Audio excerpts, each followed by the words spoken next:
গুলো নোংরামের হাত দেখা না, ঠিক কিনা?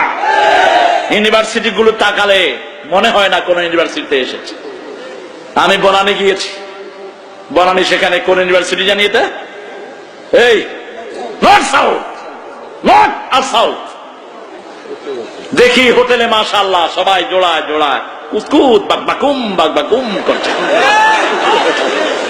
বললাম তোমরা কারা? হাত ছেড়ে দিয়ে বলে, sir we are the student of north south. North south, which side you are? তোমরা কোন পাশ? Both side. আমরা নর্থের থেকে আসছি, সাউথ থেকে আসছি। তো এরা কারা? বয়ফ্রেন্ড। ওই টিচার গুলোর উপরে আল্লাহ লানত যারা এগুলোকে প্রশ্রয় দেয়, ওই পিতামাতার উপরে আল্লাহ লানত যারা এই ছেলে মেয়েকে এই দুষ্কর্মের দিকে ঠেলে দিয়েছে। বিয়ের আগে কোন ছেলে মেয়ের কোন বন্ধু বান্ধব থাকবে? কোন মেয়ে বান্ধবী হতে পারবে? কার আইন? আল ইমরানে আল্লাহ বলছেন গোপন সূত্রে কোন মেয়ের সাথে কোন সম্পর্ক মেনটেন করা যাবে?